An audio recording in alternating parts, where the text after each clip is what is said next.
Quiero dar gracias a Dios y dar la bienvenida a todas las personas que se están sumando a esta transmisión en vivo. Quizás para algunos buenos días, para otros buenas tardes, pero les queremos saludar, les queremos animar y decirles que en esta mañana vamos a tener un tiempo donde vamos a ser edificados en la palabra. Dios desea hablarnos a cada uno de nosotros, Dios desea poder exhortarnos, Dios desea abrazarnos. Creo que cada uno de nosotros necesitamos esta porción de la palabra del Señor. Quiero leer con ustedes una parte de la Biblia que dice: por lo cual también nosotros, sin cesar, damos gracias a Dios de que cuando recibisteis la palabra de Dios, que oísteis de nosotros, la recibisteis no como palabra de hombre, sino según es en verdad la palabra de Dios, la cual actúa en vosotros los creyentes. La palabra que nosotros recibimos de Dios son promesas que Él ha establecido para nosotros, promesas que Él ha establecido para sus hijos, promesas que Él ha establecido y que Él las va a cumplir hasta el día de su venida. Las promesas son lo que nos sostienen, lo que nos mantienen a nosotros vigentes, lo que nos mantienen confiados. Si Él dijo que Él va a estar con nosotros, es porque Él va a estar con nosotros. Cada una de las palabras que están en la Biblia son promesas del Señor para nosotros. Por eso en esta mañana yo quiero decirte de que Dios es bueno y Dios es fiel. Y quiero compartir contigo una oración, que comencemos este tiempo orando, dando gracias a Dios, alabando y bendiciendo su nombre. Señor, te damos gracias en esta mañana por este precioso y hermoso día que tú nos has dado. Te agradecemos a ti, Señor, porque eres bueno. Te agradecemos a ti, Señor, porque eres maravilloso, eterno, glorioso, misericordioso. Señor, este día hemos comenzado con un deseo en nuestros corazones de poder ser, Señor, oidores de tu palabra. Que esta palabra que tú tienes para nosotros sea una palabra que llegue a lo más profundo de nuestro corazón. Quizás a algunos los va a animar, a otros los va a edificar, a otros va a traer paz, a otros les va a sanar, a otros los va a restaurar. Señor, tu palabra tiene diferentes matices en cada uno de nosotros y queremos que tu palabra se cumpla en este tiempo. Gracias te damos por este maravilloso espacio que tú nos das de poder escuchar, de poder estar juntos, conectados, Señor, en un mismo espíritu. Te doy a ti la gloria, te doy a ti la alabanza y te doy a ti el honor. Gracias, Señor, en el nombre de Jesús. Amén. Hermanos que nos conectan cada domingo en diferentes partes, queremos decirle que el Señor les bendiga y dar gracias al Señor por todo lo que Él nos ha dado en este tiempo. Podemos hablar tantas cosas de lo que el Señor ha hecho en este tiempo, de la pandemia, pero lo más importante es resaltar que Dios ha sido bueno, que Dios ha sido fiel con nosotros. Creo que a ninguno nos ha faltado la salud, a ninguno nos ha faltado el alimento, a ninguno nos ha faltado el pan en nuestra mesa. Por eso, en un domingo como hoy, lo mejor que debe de salir de nuestra boca son palabras de agradecimiento, son palabras de gratitud por la fidelidad de Dios, como decía Patricia, por el amor que Dios nos expresa de diferentes formas, de diferentes maneras. La manera como Dios nos bendice tiene diferentes rostros, pero Dios siempre sigue siendo fiel, Dios siempre sigue siendo bueno. Y esta mañana, como cada domingo, deseo compartir la palabra del Señor y espero que estés en tu casa, con tu familia, con tus amigos, con tus hijos alrededor de la mesa. Espero que hayas orado junto con nosotros, que hayas escuchado el texto que nos compartió Patricia. Y este tiempo de hacer nuestras reuniones a través de la plataforma virtual nos da la posibilidad de estar en casa y recuperar un poco la iglesia en los inicios. La iglesia comenzó en casas. La primera reunión de la iglesia primitiva fue una reunión de oración en casa. El derramamiento del Espíritu Santo vino en un aposento alto, en una casa.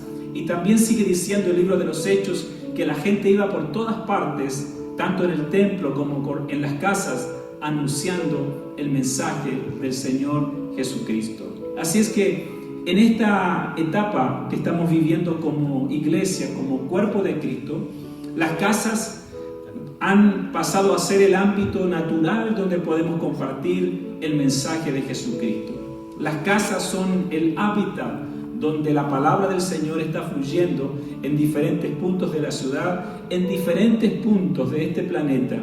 Los hijos de Dios están tomando sus casas, los hijos de Dios están levantando altares de adoración y estamos llenando la ciudad con el conocimiento, con la oración y con la adoración.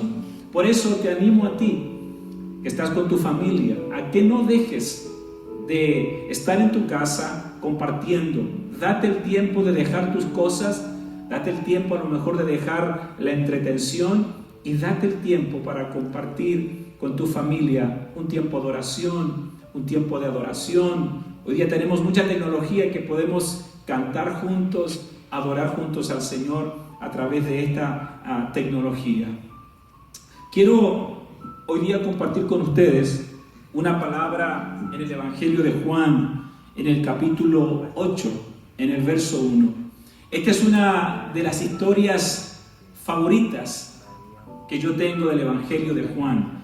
Es la historia de la mujer perdonada. Es una historia llena de enseñanzas, llena de matices, llena de poderosas enseñanzas para nuestra vida. Y a mí me gusta mucho esta historia porque veo que Dios es experto en tomar malas historias y darle buenos finales. Así es que te invito ahí en tu casa a leer junto conmigo, con tus hijos, con tu familia, a que centremos nuestros ojos en Juan capítulo 8, verso 1 en adelante. Dice de la siguiente manera: y Jesús se fue al monte de los olivos, como era costumbre, y por la mañana volvió al templo, y todo el pueblo vino a él, y sentado él les enseñaba. Entonces los escribas y los fariseos, dos grupos religiosos, le trajeron una mujer sorprendida en adulterio, y poniéndola en medio, le dijeron: Maestro, esta mujer ha sido sorprendida en el acto mismo de adulterio, y en la ley nos mandó Moisés apedrear a tales mujeres. Tú pues, ¿qué dices? Mas esto decían tentándole para poder acusarle. Pero Jesús, inclinado hacia el suelo, escribía en tierra con el dedo. Y como insistieran en preguntarle, se enderezó y les dijo: el que de vosotros esté sin pecado, será el primero en arrojar la piedra contra ella. E inclinándose de nuevo hacia el suelo, siguió escribiendo en tierra. Pero ellos, al oír esto, acusados por su conciencia, salían uno a uno, comenzando desde los más viejos hasta los postreros, y quedó solo Jesús y la mujer que estaba en medio. Enderezándose Jesús, y no viendo a nadie sino a la mujer, le dijo: Mujer, ¿dónde están los que te acusan? ¿Ninguno te condenó? Ella dijo: Ninguno, Señor. Entonces Jesús le dijo: Ni yo te condeno, vete y no peques más. Subraye esas hermosas palabras del último verso: ni yo te condeno, vete y no peques más. Comencé diciendo que esta es una de mis historias favoritas del Evangelio de Juan. Es una historia donde yo puedo ver el amor de Dios expresado en la persona de Jesús. Es una historia que de alguna manera nos confronta con nuestras actitudes, con nuestras formas de mirar a la gente y cómo nosotros actuamos frente a un pecador. Estas últimas semanas he estado compartiendo acerca del amor al prójimo, he estado compartiendo acerca de incomodarnos por ayudar al necesitado, como la parábola del buen samaritano. Y este último jueves compartí desde casa acerca de una de las características de una iglesia relevante: compasión por los perdidos. Entonces, hoy quiero seguir en esa línea de pensamiento y compartir esta hermosa historia. Todas las historias que aparecen en las Escrituras tienen un propósito didáctico y también tienen un propósito de consuelo. Romanos capítulo 15, verso 4: porque todas las cosas que se escribieron antes para nuestra enseñanza se escribieron, a fin de que por la paciencia y la consolación de las Escrituras tengamos esperanza. Es decir, que a través de esta historia el Señor quiere enseñarnos algo, porque cada historia tiene un propósito didáctico, pero también al mismo tiempo consolarnos a través de las Escrituras para que no perdamos la esperanza. Esta historia puede ser tu historia, porque esta historia es una historia que comienza de manera muy dramática, pero tiene un final extraordinario y feliz. Porque Dios tiene el poder de transformar los corazones, Dios tiene el poder de cambiar las vidas, y Dios es experto en tomar malas historias y darle buenos finales. Quizás esta mañana alguien tiene un pasado muy oscuro. Quizás hay alguien que nos escucha en esta mañana y que lleva años luchando con una vida miserable, sin propósito y sin rumbo. Pues quiero decirte en esta mañana, a ti que me escuchas, no te preocupes, porque Dios tiene el poder de cambiar, de transformar la vida de las personas. Cuando yo leo esta historia, que me apasiona, veo tres cosas muy importantes en la lectura. En primer lugar, veo lo cruel que es la religión, lo cruel que suelen ser las personas con respecto a alguien que ha pecado o a alguien que ha fallado. Y esta actitud la veo ejemplificada en los religiosos que se acercaron a Jesús con el único propósito de tentarle para poder acusarle. La segunda cosa que yo veo en esta historia es que todo ser humano tiene una necesidad en su vida. Y esta necesidad yo la veo reflejada, ejemplificada en la mujer. La mujer representa a cada uno de nosotros que tenemos una necesidad puntual en nuestra vida. No es material, no es afectiva, no tiene nada que ver con las cosas naturales. La principal necesidad que tiene el ser humano, y lo puedo ver en esta mujer, es esa necesidad de ser amados, es esa necesidad de ser perdonados, es esa necesidad de ser aceptados, cual tal nosotros somos. Entonces, y la tercera enseñanza que veo en este texto es acerca del amor de Dios, ejemplificado en la persona de Jesús. En esta historia yo puedo ver una de las facetas más distintivas de nuestro Dios. En esta historia yo puedo ver cómo es el profundo e ilimitado amor de Dios, ese amor que Él tiene por las personas. Yo siempre digo que Dios es un obsesionado, tiene una pasión dominante por el género humano. Entonces, aquí en esta historia tenemos a los religiosos con una actitud legalista, farisaica. Tenemos la necesidad del género humano ejemplificada en la mujer, y también tenemos el amor de Dios ejemplificado en la persona de Jesús. A mí me apasiona la persona de Jesús. Me apasiona porque veo en Él amor, porque veo en Él una pasión, porque veo en Él una intención de hacer algo por la vida del ser humano. El verso 1 dice que Jesús fue al Monte de los Olivos. Era un lugar recurrente para Jesús, quizás un lugar secreto donde Él iba a orar o a descansar. Yo pienso que Jesús fue a esas dos cosas. Había tenido un día muy ajetreado, había tenido muchas cosas que hacer. Obviamente Jesús va a ese lugar, se aparta de la multitud y va con el deseo de descansar, pero también de tener comunión con su Padre. No olvidemos que la oración para Jesús fue no solamente un ritual religioso, la oración para Jesús fue un estilo de vida. Jesús hizo de la oración algo importante. La clave de su ministerio estuvo en esa relación estrecha entre Él y su Padre. Cuando uno ve el ministerio del Señor Jesús, puede ver rápidamente que en cada momento importante de la vida de Jesús, Él siempre oró. Él oró cuando eligió a sus discípulos en Marcos 13. Él oró en Marcos 3. Él oró cuando enfrentó la crisis en Getsemaní, horas antes de ir a la cruz. Él oró frente a la tumba de Lázaro. Él oró en la cruz. Es decir, que la oración para Jesús fue algo determinante en su vida y en su ministerio.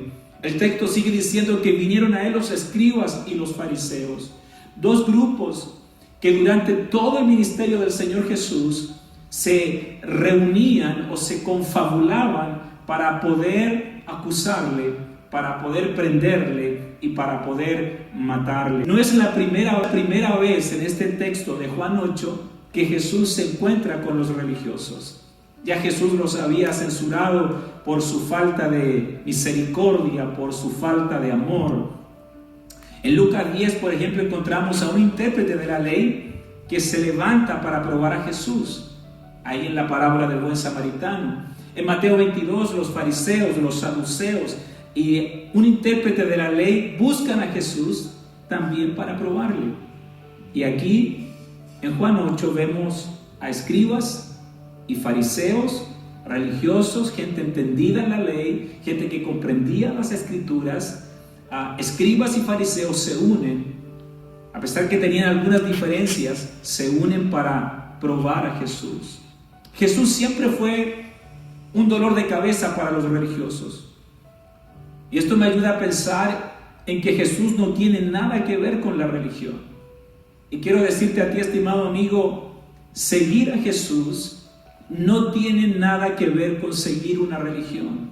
Seguir a Jesús es vivir una relación profunda con Él.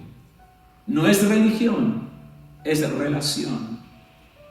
Hay muchas personas que hoy día dicen que tienen una religión, pero lo que en realidad tienen o siguen es un conjunto de normas, de mandamientos, de estatutos, pero no han logrado tener una relación profunda con Jesús. Y Jesús no tiene nada que ver con la religión. Entonces, estos fariseos y escribas traen a una mujer, de acuerdo al relato, una mujer que ha sido sorprendida en adulterio. Y siempre me ha llamado la pregunta por qué traen a la mujer y no traen también al hombre. Porque el adulterio es un pecado que se comete de a dos. En ese tiempo, obviamente, la mujer era mal mirada, denigrada, no tenía dignidad, era de segunda o tercera categoría. Pero estos religiosos, estos fariseos, en realidad cuando traen a esta mujer, creo que ellos no estaban interesados en apedrear a esta mujer. Ellos estaban interesados en apedrear a Jesús. La ley, de acuerdo a Deuteronomio capítulo 22, verso 22, y también a Levíticos capítulo 20, verso 10, dice la ley que tanto el hombre como la mujer deben ser apedreados, porque ambos han faltado a la ley y ambos han cometido un pecado ante Dios. Pero aquí están los religiosos, los primeros paparazzis de la historia, observando a la mujer en el acto mismo del pecado. Yo pregunto, ¿acaso eso no es tan pecaminoso como el acto mismo de la mujer? ¿Acaso el estar observando una situación en vivo y en directo no es tan pecaminoso ante los ojos de Dios? Pero así es la religión. La religión te ve a la paja que está en el ojo ajeno, pero no puede ver o es incapaz de ver la viga que está en su propio ojo. Entonces aquí tenemos a los personajes de esta historia, los religiosos. Y si hay algo que nosotros debemos cuidarnos, porque son peligrosos, son las personas que tienen una religión o viven una vida religiosa sin tener una vida de relación con Dios, sin tener la experiencia de vivir en la libertad que uno encuentra cuando uno tiene una relación de confianza con el Señor. La actitud de los religiosos de alguna manera nos debe hacer reflexionar a cómo nosotros actuamos frente a un pecador. Algunas veces podemos ser muy exigentes con los demás y muy condescendientes con nosotros mismos. Algunas veces somos muy prontos para juzgar a los demás, pero muy relajados para mirar nuestros propios pecados. Así es el religioso, así es el legalista. Un escritor dice que en cada persona hay un legalista escondido. Yo no sé si es tu caso, no sé si es mi caso, pero es lo que plantea ese autor. Y a través de estos religiosos que traen a esta mujer, se ve ese espíritu religioso legalista. ¿Cómo se comportan los religiosos? En primer lugar, dice el verso 3 que ellos colocaron a esta mujer en medio de toda la multitud. Eso nos habla de que los religiosos te exhiben y te avergüenzan. Eso hace la religión. La religión te avergüenza, la religión hace que tú estés expuesto a la vista de todos, te avergüenzan, te juzgan, te exponen, te miran, te critican, te hacen sentir indigno. Eso es lo que hicieron estos religiosos. Trajeron a la mujer que había sido sorprendida en pecado y la trajeron y la colocaron en medio. También estos religiosos acusaron a esta mujer usando la ley. Ellos le dijeron a Jesús: en la ley de Moisés está escrito que esta mujer debe ser apedreada. Ellos usan la ley, muchas veces usan las verdades bíblicas para censurar tu pecado. Eso hacen los religiosos. Y el Señor nos libre de tener esa actitud frente al pecador.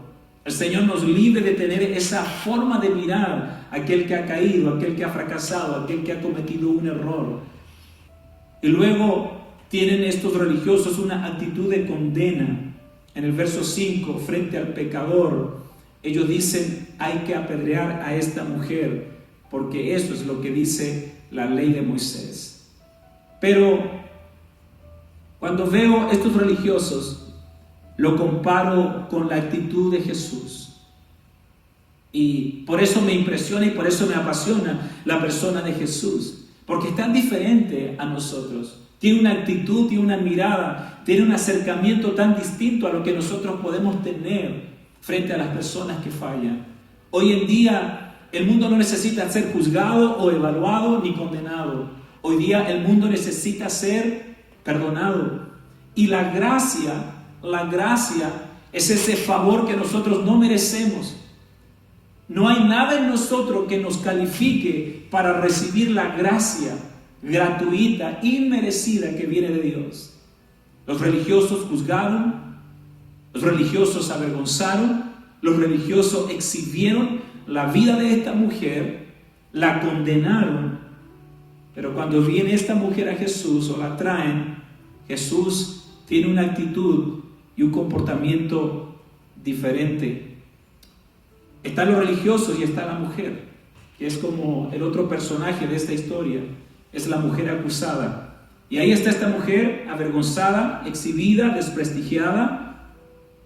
En realidad, como lo dije anteriormente, los religiosos usaron a esta mujer no porque tenían interés en condenarla. Ellos simplemente estaban buscando una manera de acusar a Jesús. Y lo colocaron a prueba con esta situación puntual. Y ahí está la mujer, necesitando más que el juicio, necesitando otra cosa. Recuerden que la mujer en esta historia ejemplifica la necesidad del género humano. Y también tenemos a Jesús. Llega el momento en que esta mujer acusada, que ha sido puesta en medio, queda sola con Jesús. Quedó sola frente a Jesús. Y Jesús enfrenta a los religiosos. Jesús está escribiendo en tierra. Nadie puede decir con exactitud lo que Jesús estaba escribiendo. Hay muchas opiniones, hay muchas ideas con respecto a lo que Jesús estaba haciendo. Algunos dicen que Jesús estaba escribiendo el nombre de cada uno de los pecadores religiosos. Otros dicen que Jesús estaba escribiendo los mandamientos. Otros dicen que simplemente Jesús estaba no dándole importancia a lo que los religiosos estaban diciendo.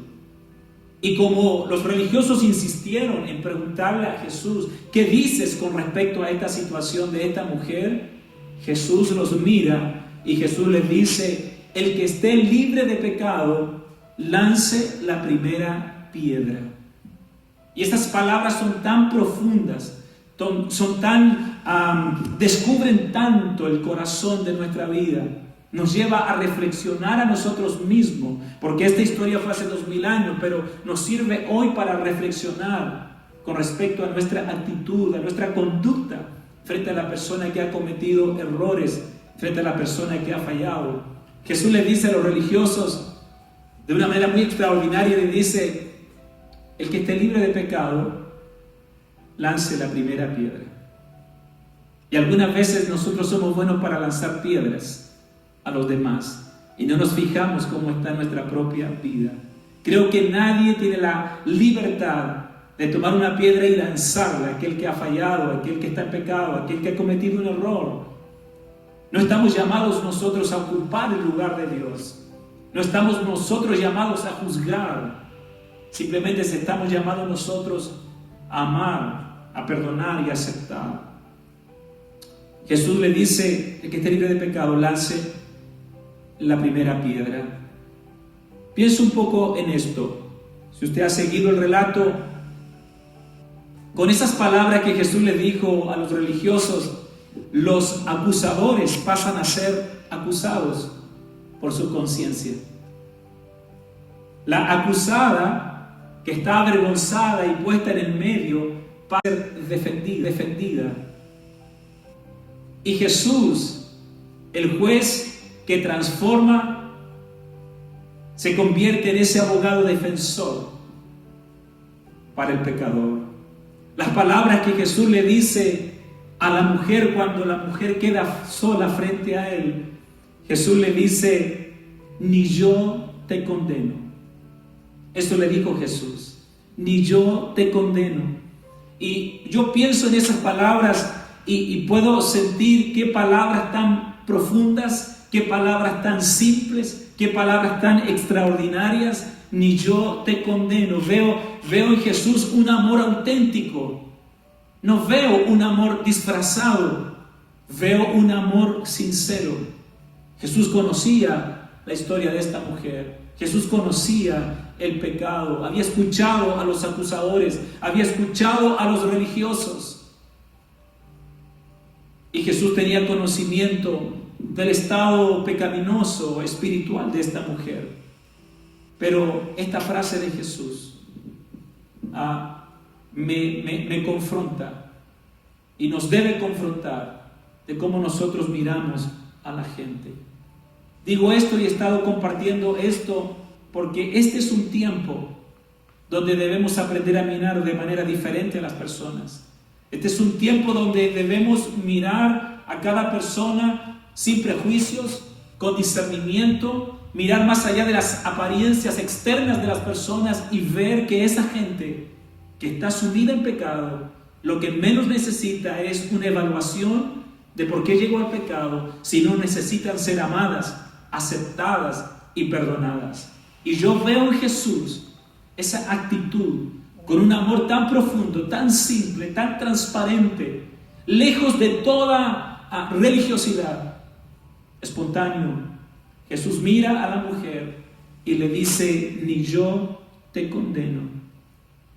Yo que soy el Hijo de Dios, yo que no tengo pecados, yo que tengo la facultad de juzgarte y de enjuiciarte, yo, el Hijo de Dios, vestido de santidad y pureza, yo te digo: ni yo te condeno.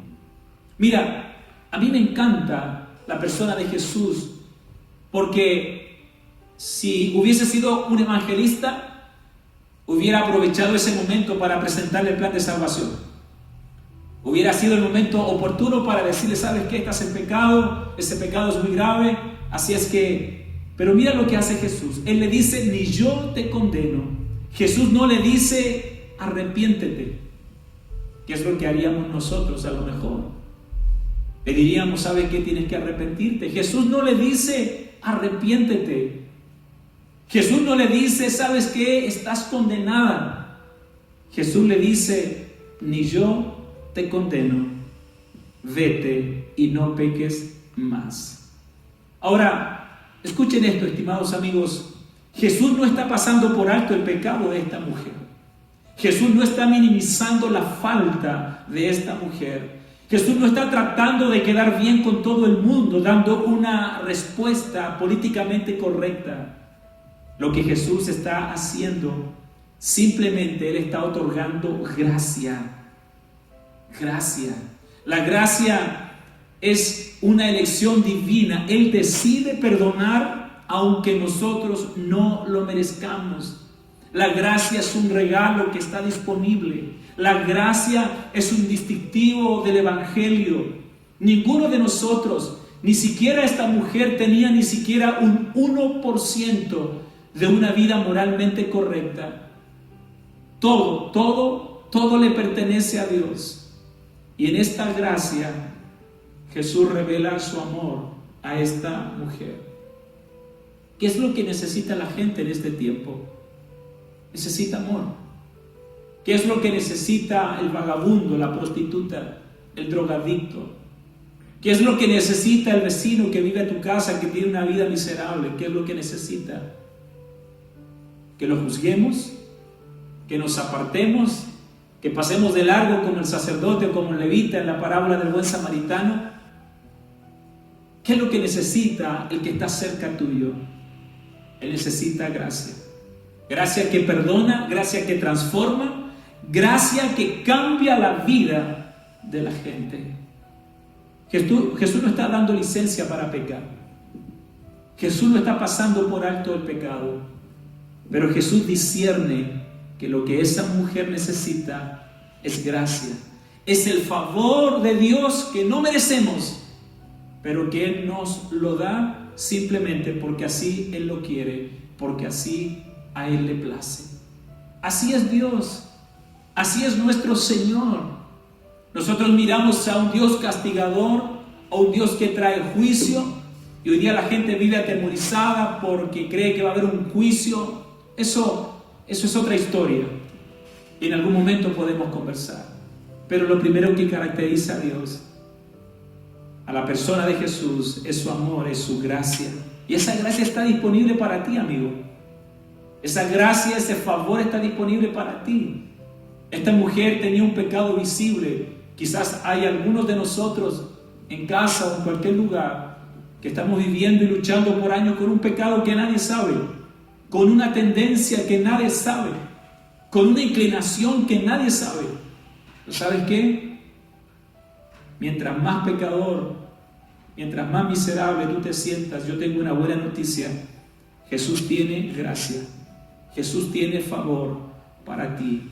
La gracia no es licencia para pecar. A Tito 2, 11 y 13 dice: porque la gracia de Dios se ha manifestado para salvación a todos los hombres, enseñándoos que renunciando a toda impiedad y a los deseos mundanos, vivamos en este siglo sobria, justa y piadosamente. La gracia no es licencia para pecar.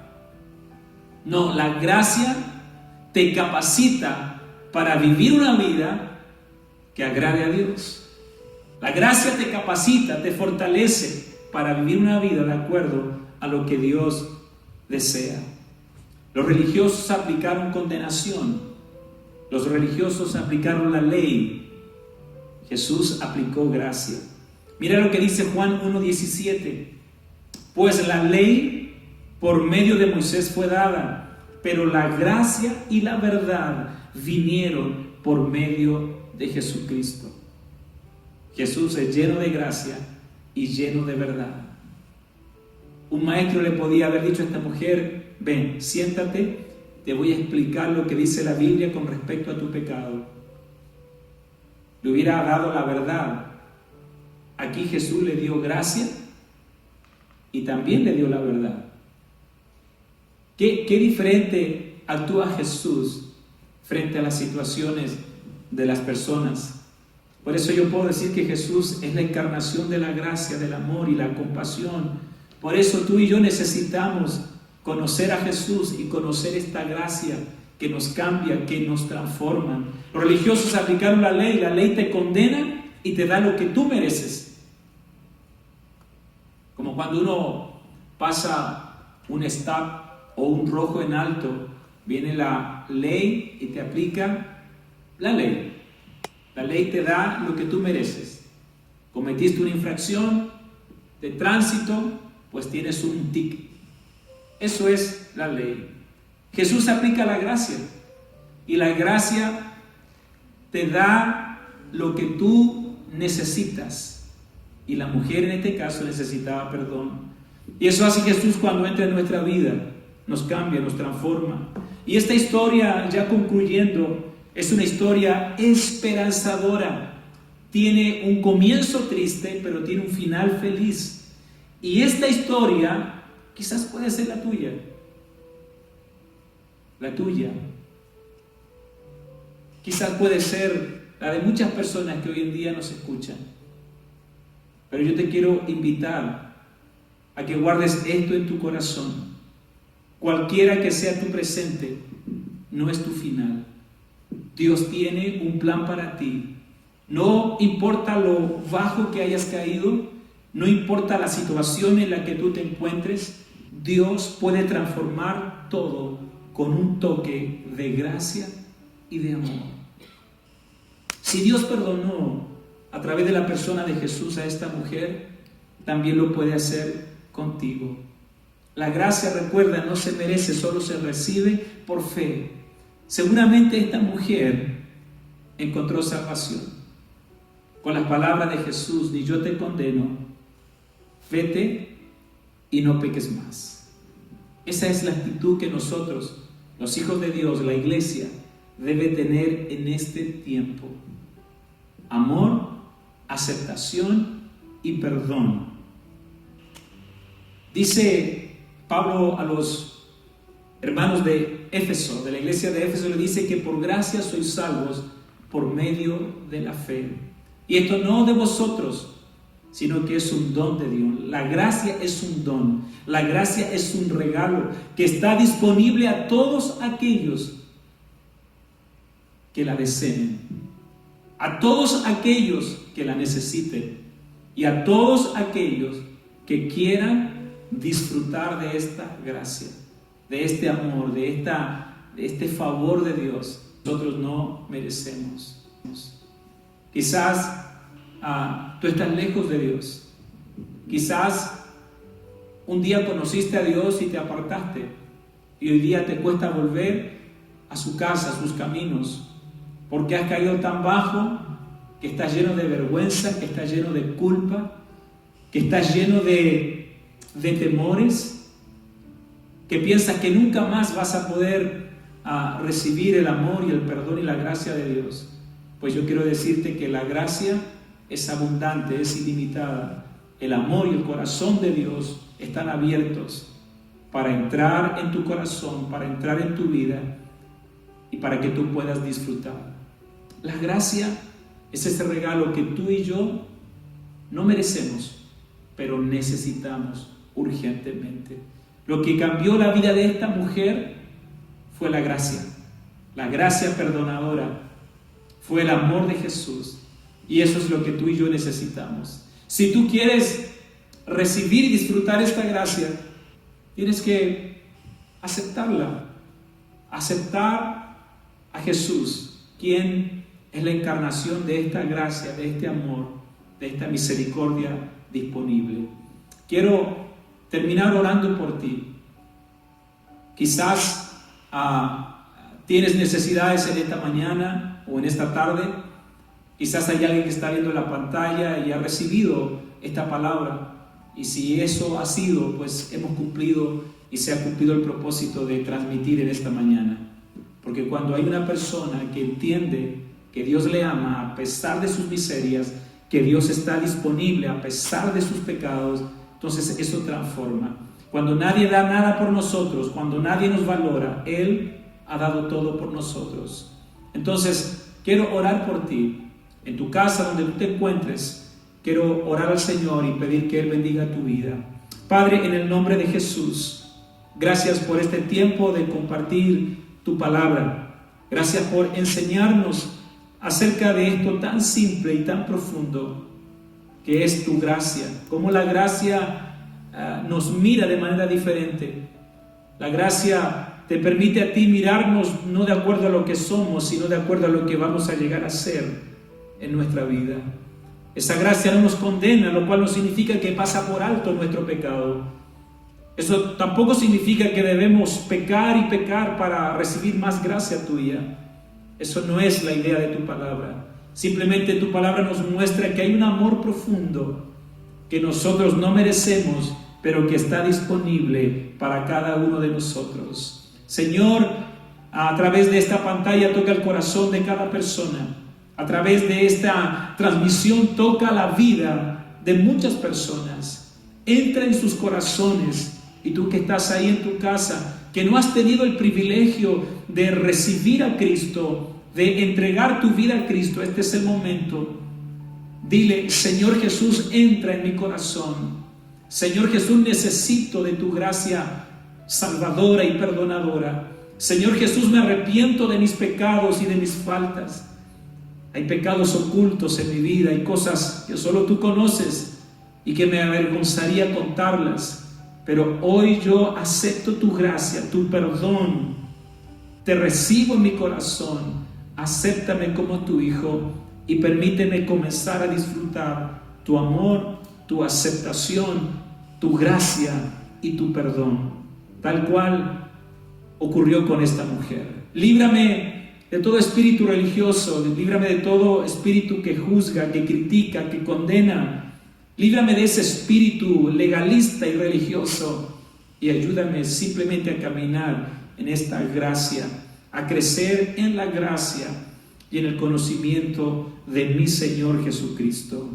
Gracias, bendigo, Señor, también con esta oración a cada hermano de nuestra congregación aquí en Phoenix, Arizona, a los amigos y hermanos que nos han escuchado. Los bendecimos, sus hogares, sus familias, su economía, su salud. Declaramos y enviamos una palabra de bendición sobre las familias, sobre las personas, en el nombre de nuestro Señor Jesucristo. Amén y amén. Qué bueno ha sido compartir este tiempo contigo, y la invitación es para el próximo jueves a nuestra transmisión y estudio bíblico, y también el domingo. Quiero que te hagas el tiempo en la semana de reflexionar en esta palabra.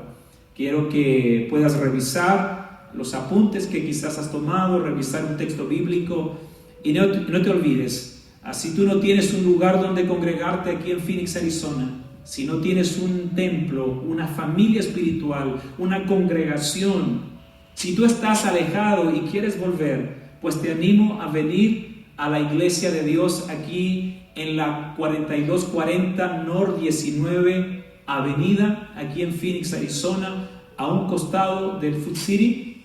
Aquí estamos y vamos a estar deseosos de conocerte, de abrazarte cuando podamos hacerlo y de recibirte con la mejor disposición. Estimados amigos, estimada iglesia, Dios les bendiga, la paz de Cristo con ustedes, y nos vemos el próximo jueves. Bendiciones, hasta la próxima.